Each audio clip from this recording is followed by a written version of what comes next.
Oi, eu sou o Mystery. Antes do vídeo começar, queria deixar um recado importante. O que eu descobri enquanto fazia esse roteiro aqui vai muito além do que eu sabia. Isso aqui envolve o Brasil, famílias poderosas, casos que não tem nada a ver com o tema, mas tudo isso está conectado em uma rede. Então, eu espero que você que está assistindo a esse vídeo compartilhe, porque as pessoas merecem saber o que está escondido debaixo do nariz delas. E eu sinto que dessa vez em específico eu preciso falar isso. Não, eu não sou suicida, não tenho pensamentos suicidas, amo minha vida, sei nadar, não devo dinheiro pra ninguém e se eu aparecer morto, foi assassinato. E podem me vingar, eu deixo. Dito isso, bora pra investigação.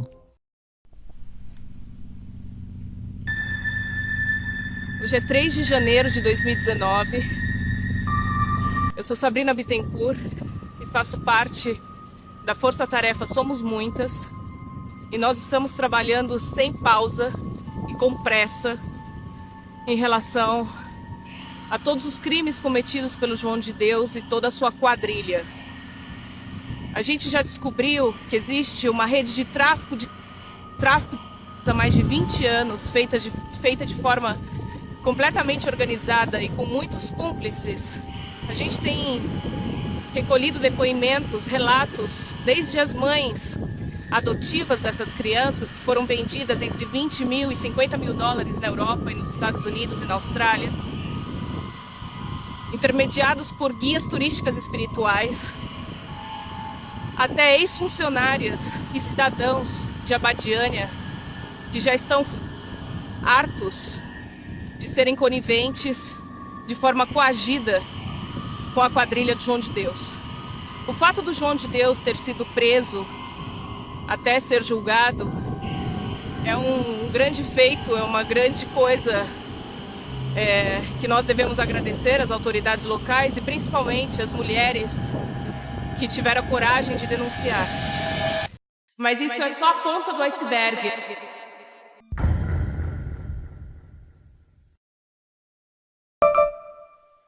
Então, sabe essas teorias que estão aparecendo agora pra ti? Da elite secreta que devora crianças, faz rituais e tudo mais? Então elas não são novas. 10 anos atrás a gente fazia as mesmas acusações contra as mesmas pessoas. Mas nessa época a mídia inteira caiu matando sobre quem tocava nesse assunto. O que é bem curioso, considerando que agora eles não só deixam como incentivam esse discurso. Essa teoria era chamada de Pizzagate. E na época a mídia tinha uma única resposta sobre o assunto. É uma teoria falsa e refutada.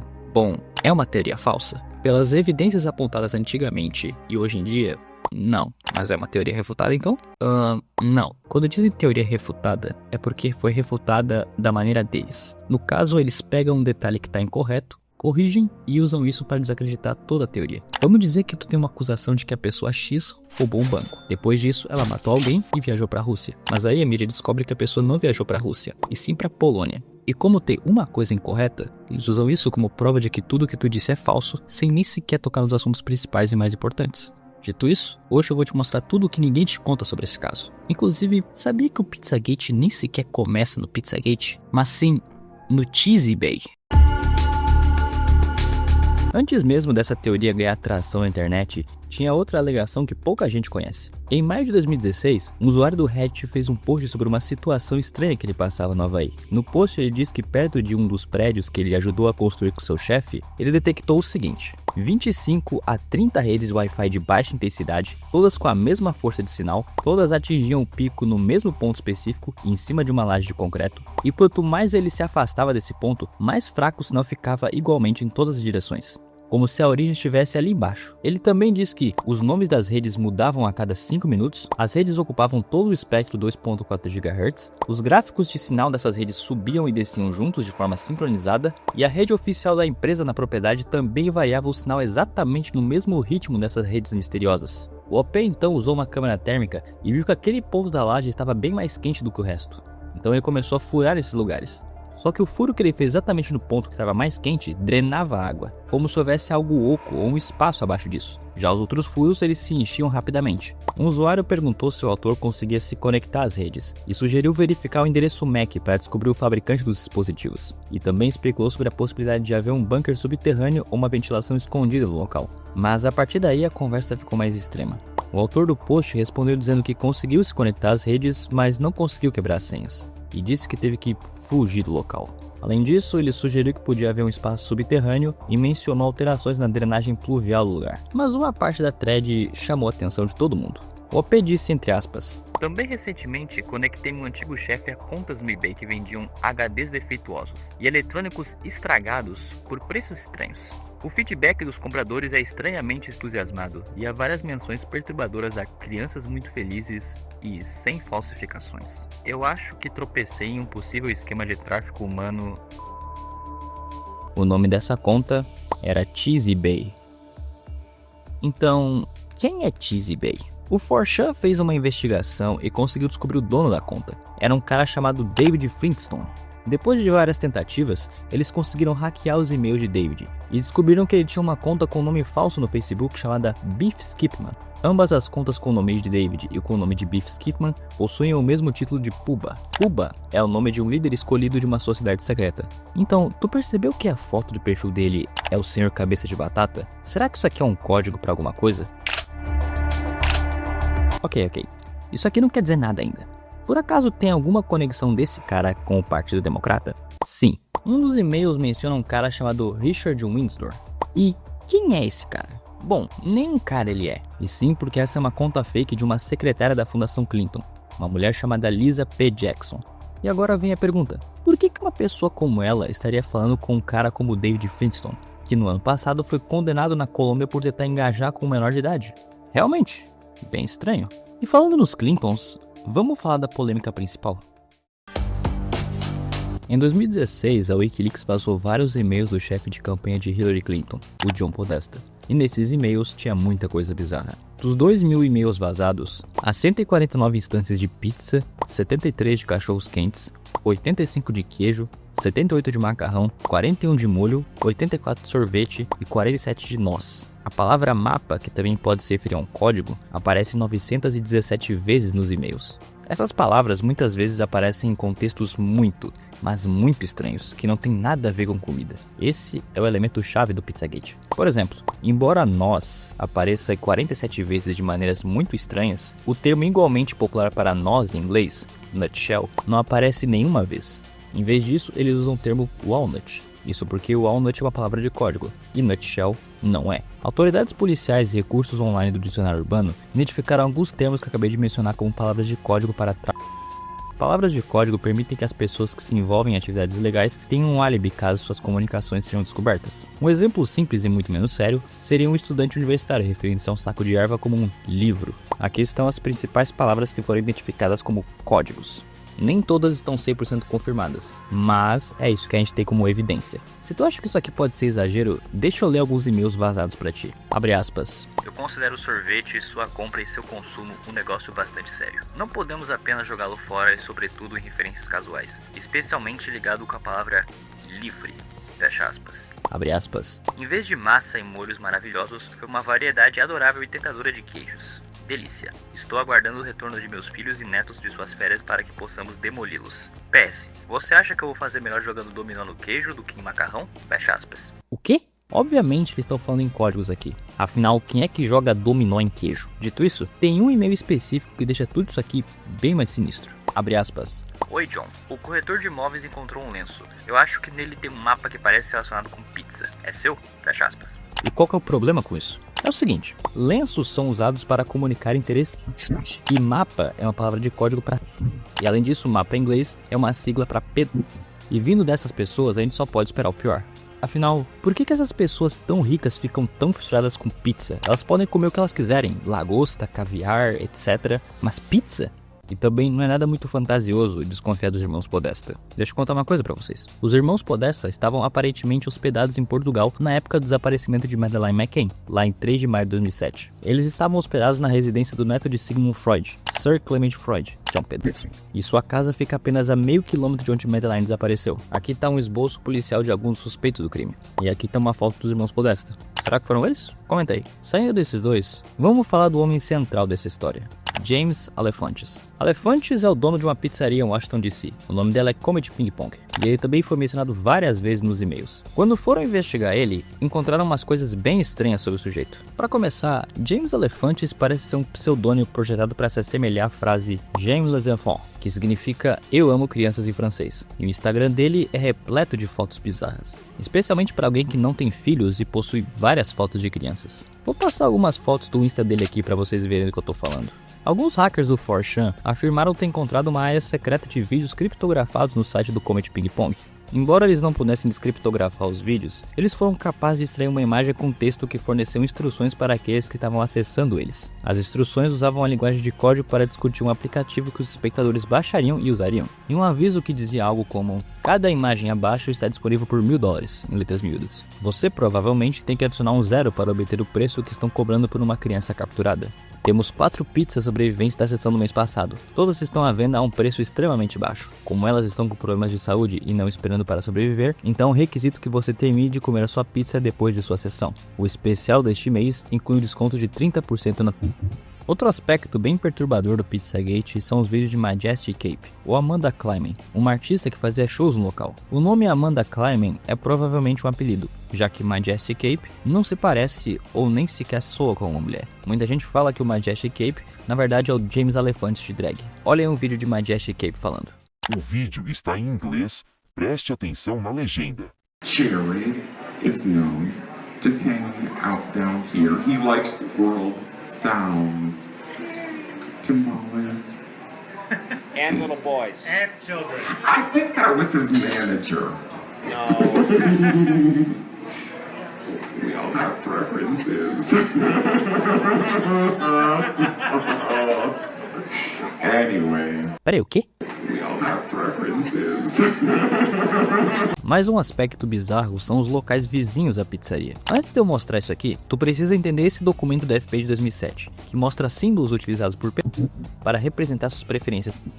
Aqui estão eles. Um local chamado Besta Pizza, que ficava próximo do Comet Ping Pong, tinha exatamente esse símbolo na logo, o símbolo que significa Boy Lover. Mas depois que a polêmica ficou mainstream, ele modificou o design. Vale lembrar que o Besta Pizza nessa época era dirigido por um cara que trabalhava para o Bill Clinton, uma pessoa chamada Andrew Klein. E do outro lado da rua tem um bistrô chamado Terasol, que tinha o logotipo Girl Lover exibido com destaque em seu site, junto de uma foto da Hillary Clinton no restaurante deles. Geralmente esses políticos poderosos vão em restaurantes pois não é permitido levar comida de fora para a Casa Branca. E se é assim, como que nesse e-mail tá dizendo que o Obama viajou com 65 mil em pizza e cachorro quente para a Casa Branca com dinheiro público? Isso não é ilegal?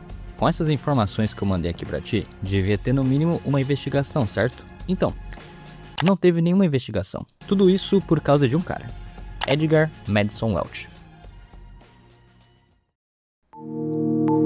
Uma semana depois de enviar essas informações para a polícia de Washington DC, um cara chamado Edgar Madison Welch entrou armado no restaurante com a justificativa de que veio investigar a teoria e libertar as crianças do porão. Ele entrou, mandou todo mundo sair e deu o total de 1 tiro no servidor da pizzaria. Bota o servidor entre aspas. Depois disso, ele saiu e se rendeu pacificamente para os policiais. Não teve feridos, nem mortos e muito menos resistência. Após o incidente, toda a mídia caiu matando na teoria e decidiu que tudo isso era falso. Além de ser perigoso, extremista, já foi refutado, pare de falar sobre isso e blá blá blá. Vocês sabem como é que é, né? Mas obviamente, isso não faz o menor sentido.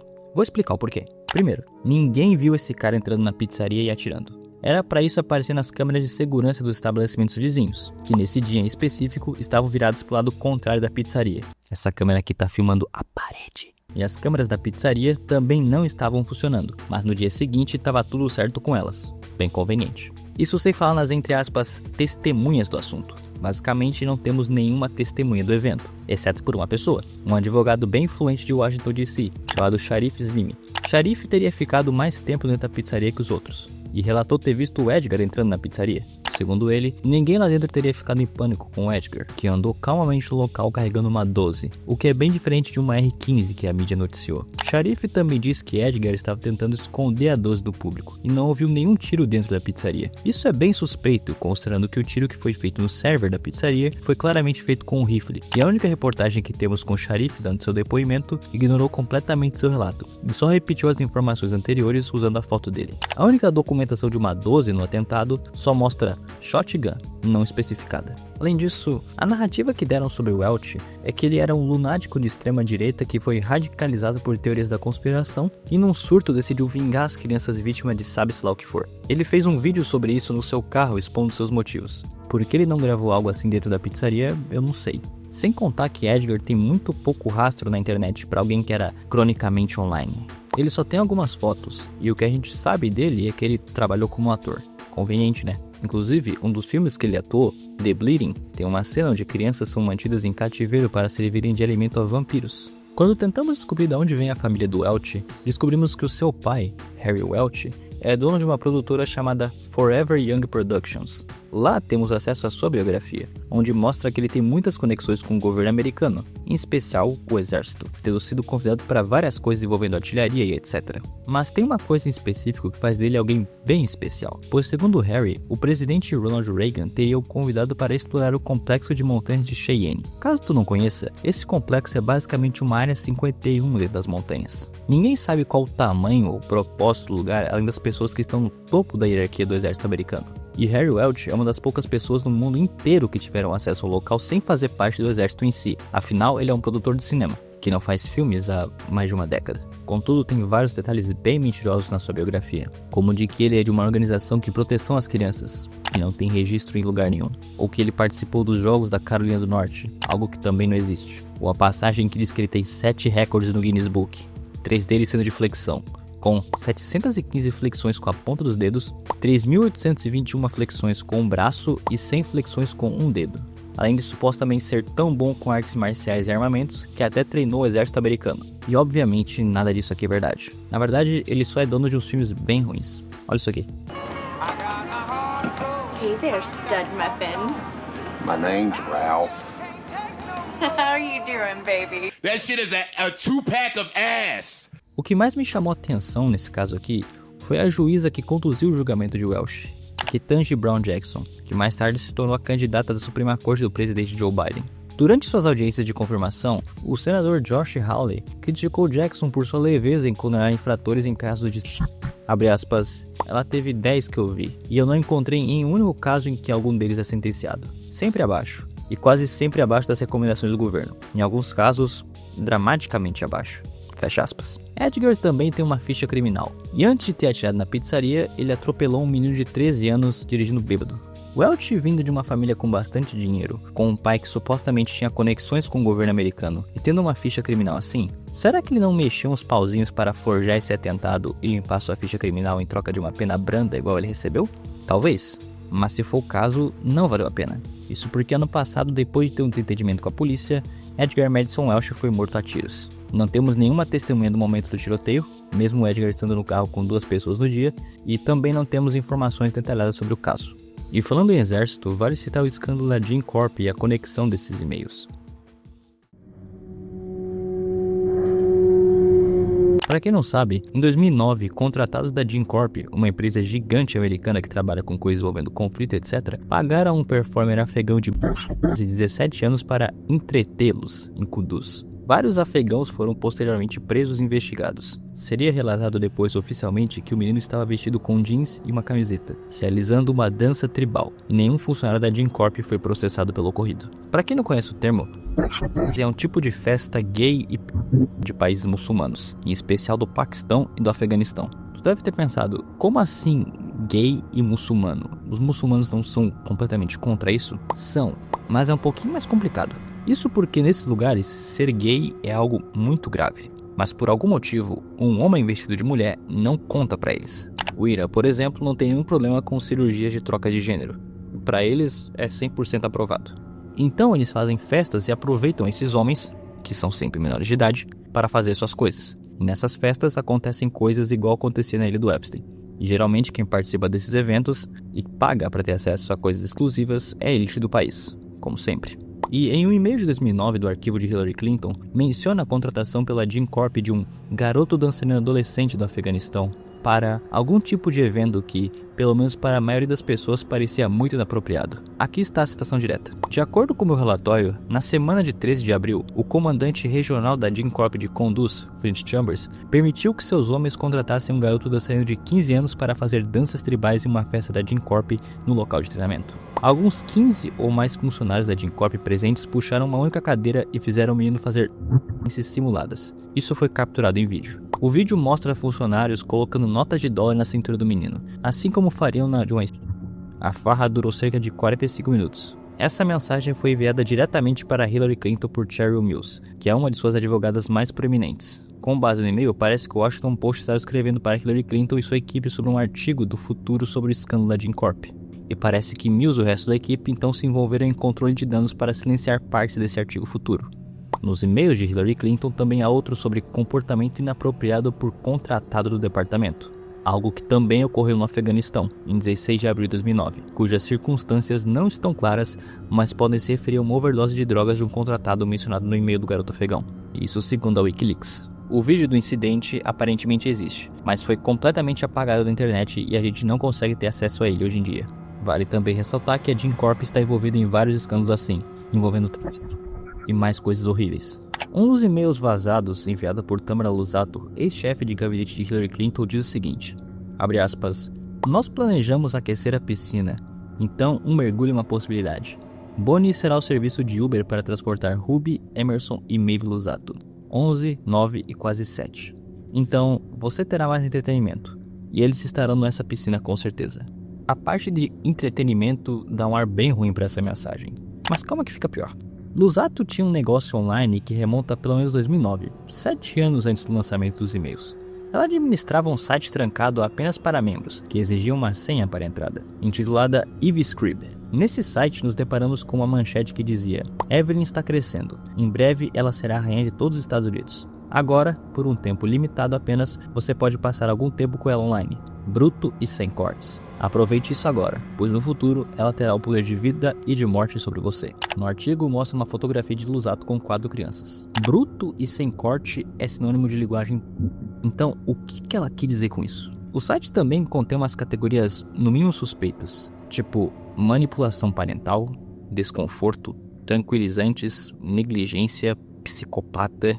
Em outro post do blog, Luzzatto escreve, Ivy ainda não sabe, mas ela está ansiosa por muitas visitas à fazenda com os primos Ruby, Emma e Maeve. Então nesse post, Luzzatto faz referência provavelmente às mesmas crianças que fez nos e-mails do Podesta, e na fazenda novamente. Há também o link para um post com um bebê chamado Jack. Luzzatto escreve, Jack é de propriedade de Ken Weber e Stephanie Copeland, seus donos, que vivem a poucos quarteirões de nós. Por acaso, tu já ouviu alguém falando de um bebê como se fosse propriedade de alguém? Ou já ouviu falar de alguém se referir ao pai de uma criança como seu dono? Mas calma aí. Nesse post aqui, Ken e Stephanie postaram uma foto de um menino nu com essa legenda. Foi hora do banho novamente nesse fim de semana, que Jack comemorou em alto estilo escorregando para a rede de banho do bebê, antes de se reunir com a toalha de sapo.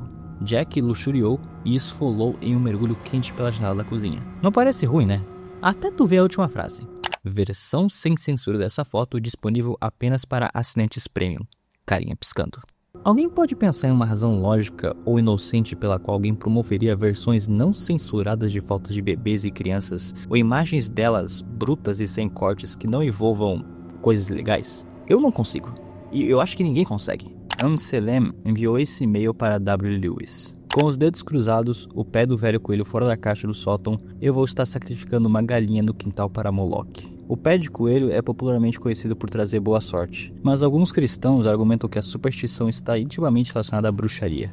Moloch é uma divindade pagã ou demônio associado ao sacrifício de crianças originário dos cananeus. Vale destacar que frango é outra palavra de código bem conhecida para um, entre aspas, amante de galinhas ou chicken lover é definido como um adulto que é... Se quisermos levar a palavra galinha para significar uma galinha literal, estamos falando de um sacrifício animal, ou no pior dos casos, de uma pessoa. Quando tu lê um e-mail desses, tu tem que considerar como muitas dessas pessoas praticam o satanismo através de sua arte. O irmão de John, Tony Podesta, tem um gosto bem duvidoso para arte, por exemplo. Vou citar aqui o e-mail dele. Assunto: a noite passada foi divertida. Ainda na câmara de tortura. Outra pergunta: vocês dois querem jantar de dia 14 de Dia dos Namorados? Tony Podesta tem artes completamente nojentas em sua coleção. A residência dos Podestas tem várias fotos coloridas de Kate Grannon, uma fotógrafa conhecida por fotos de adolescentes. Ele também menciona em um artigo diferente que um de seus artistas favoritos é Biljana Drujevic. Aqui está uma rápida olhada em alguma das suas artes. Tem muita coisa para passar por aqui, mas envolve isso mesmo, crianças e tudo de mais nojento e epsteiniano que tem por aí. Nesses e-mails também, John Podesta conversou com Marina Abramovic. Marina é uma, entre aspas, artista muito polêmica, que tem muitas relações com o ocultismo e não anda com uma galera muito boa, tipo o João de Deus. Marina é o mais perto que a gente tem na vida real de uma bruxa, uma literal adoradora do diabo que faz rituais satânicos. E um desses rituais satânicos é o Spirit Cooking, um tipo de ritual simulado satânico que envolve sangue, sêmen e leite materno. E em um e-mail, John Podesta diz que está ansioso para um Spirit Cooking com Marina Abramovic. Aqui estão algumas fotos de como são essas cerimônias. Para fazer com sucesso o ritual, tu deve misturar o sangue do seu dedo do meio da mão esquerda junto com sêmen e leite materno fresco. Tá vendo na parede esse corte profundamente do dedo médio da sua mão esquerda? Olha essa outra foto do John Podesta. Nela dá pra ver que ele tá com marcações ocultas nas suas mãos e um band-aid no seu dedo médio esquerdo. Quando perguntado pra Marina sobre o que ela estava querendo dizer com isso, ela disse que aquilo era só uma piada para um jantar normal e que a mídia de extrema direita estava criando conspirações malucas. Vale lembrar que nós temos ela em vídeo fazendo esse ritual e ela tem um livro ensinando a fazer ele por completo. Contudo, mais estranho que a Marina Abramovic é James Alefantis. Ele é apenas um dono de uma pizzaria. Então, por que ele aparece tanto nessas comunicações?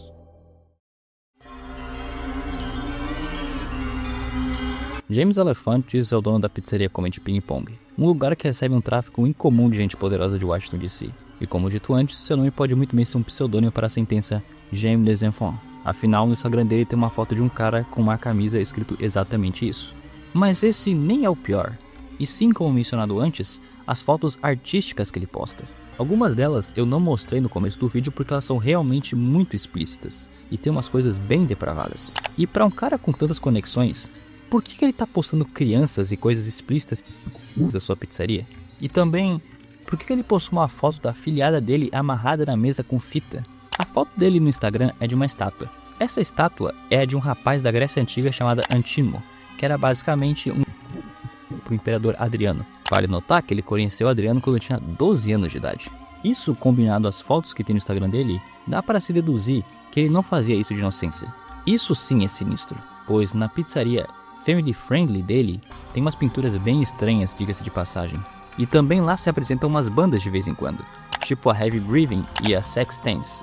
Bandas que não são nada family friendly. Eu falo isso porque em uma das músicas da Heavy Breathing tem duas pessoas discutindo sobre... E em um dos clipes de música da Sex Dance, nós temos um monte da simbologia que o FBI nos revelou, exatamente na mesma cor e mesmo formato.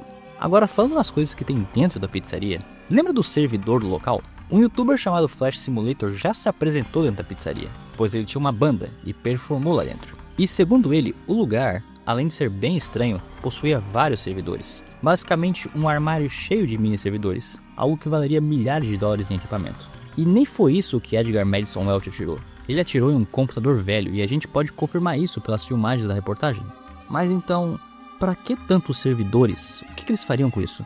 Lembram dos usuários do 4chan que conseguiram acessar uma página secreta no site do Comet Ping Pong? Então, eles também acharam uma página onde tinha vários arquivos zip para baixar.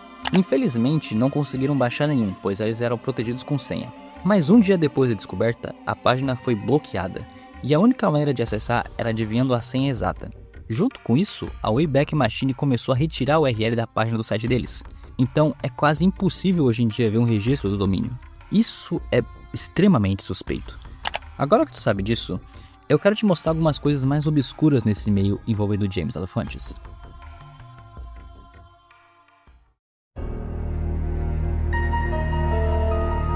Existe um programa do governo americano chamado Arte nas Embaixadas, cujo objetivo principal é decorar e promover exposições de arte nas embaixadas dos Estados Unidos ao redor do mundo. O projeto é conduzido pelo Departamento de Estado dos Estados Unidos, órgão que, ao longo dos anos, também esteve envolvido em várias controvérsias políticas. Em 1986, foi criado um setor voltado à diplomacia cultural das embaixadas, conhecido como FAPE, ou FAP. Esse núcleo passou a reunir diversas figuras influentes, incluindo membros da família Rockefeller e Tony Podesta. O ponto central é que iniciativas ligadas a esse tipo de programa podem proporcionar acesso privilegiado a operações logísticas internacionais, algo extremamente valioso quando se trata de transporte marítimo e circulação de cargas. Imagina o que tu pode fazer com transporte marítimo sem restrição. Imagina o que tu pode transportar de um lugar para o outro. Uma das empresas associadas à FAP é a Masterpiece International, cujo proprietário é David Epstein. A empresa atua na logística especializada, oferecendo serviços de transporte internacional de obras de arte e itens de alto valor, incluindo movimentação de containers com alto nível de confidencialidade, algo que é destacado de forma explícita em sua apresentação institucional. O FAP não tem conexões muito boas. Uma das pessoas que participa desse comitê é a própria Marina Abramovich. Conveniente, né? Mas só piora daqui pra frente. A diretora desse setor se chamava Beth Dozorev, que está fotografada aqui com James Alefantis. De acordo com a FAP, Jeff Koons colaborou com esse programa em 2012. A ex-esposa de Jeff Koons relatou em entrevistas que o Jeff não era só uma pessoa violenta que ameaçava ela, mas conta que uma vez o viu fazendo coisas com seu filho. Ela diz, abre aspas, eu o peguei na cama enquanto nossa criança brincava com sua e eu disse a ele, não é legal fazer isso com uma criança. Eu certamente vi outras coisas horríveis, mas não posso contar. Isso é algo horrível. Afinal, Koons e sua família trabalham no Centro Internacional para Crianças Abusadas e Desaparecidas, e a fundação da família dele serve como base de pesquisa para isso. Jeff Koons também doou 50 mil para um comitê chamado Correct the Record, em 2016. Esse comitê era gerenciado por David Brock, que na época era o namorado de James Alefantis. Essa é uma foto de um post de arte explícita do Instagram de James Alefantis, e nele está a hashtag Jeff Koons. Diana e John Negroponte também são membros da FAP. O irmão de John é Nicholas Negroponte, fundador da instituição Um Laptop por Criança. É bem ruim ter esse cara envolvido com crianças. Afinal, você sabe quem ajudou Nicholas com recursos financeiros? Jeffrey Epstein. Ele doou centenas de milhares de dólares para um projeto ligado a Nicholas Negroponte, mesmo após já ter sido condenado. Na época, o diretor do projeto, Joey Ito, aceitou as doações de forma discreta, que somaram pelo menos 525 mil dólares. Sobre a decisão de aceitar o dinheiro, Nicholas afirmou, se voltássemos no tempo, eu ainda diria PEG. Segundo relatos, ele repetiu a palavra PEG de forma enfática, reforçando que recomendou essa decisão a Ito. A mulher do Epstein, Ghislaine Maxwell, era dona do projeto Terra-Mar, um projeto que era ligado ao oceano, vida marinha e também transporte marítimo. Em um dos vídeos do projeto Terra-Mar, quem aparece é Meg Nixon, como uma mergulhadora. A mãe de Meg é Sarah Nixon, e a gente pode ver ela aqui com alguns amigos. Entre eles, James Alefantis. Alefantis tem vários amigos poderosos, né? Como dito no meu último vídeo, James Alefantis via seu Instagram tem conexões bem fortes com Jill Forbit. John Blair Smith marcou Jeff Smith em um post de Jill Forbit no Insta, onde mostra ele assustando uma criança. Jeff Smith trabalha na pizzaria de James Alefantis. Jill Forbit tem muitas fotos de crianças e coisas erradas no seu Insta. Por exemplo, nessa aqui, ele fotografou um cara e disse, dança p*** na igreja. Nesse post, Jill é visto com Walter Pierce. Na legenda diz, saudades do meu mano, e marca Jill Forbit. Pierce é altamente conectado com Rachel Chandler. Essas aqui são algumas fotos do Tumblr de Rachel, mostrando vários rituais satânicos. Rachel, além de ter conexões com P. Diddy, Eminem, Bill Clinton e tudo mais, também tem conexão com Jeffrey Epstein. Ela também viajou no seu jardim particular, Lolita Express. Em um post de uma conta chamada Mr. Solier, aparece uma foto de uma criança com a hashtag Rachel Chandler. Em outra com várias pessoas de máscara, aparece a hashtag Comet Ping Pong. A namorada de Jill Forbit na época era Bianca Berenyi, cujo Instagram também era cheio de, adivinha só, crianças. Isso aí. Walter Pierce deixou um coração numa foto dela no Instagram, inclusive. Tu deve estar perguntando agora, existe algum jeito de piorar essa situação? Sim, eu achei uma conexão que piora tudo.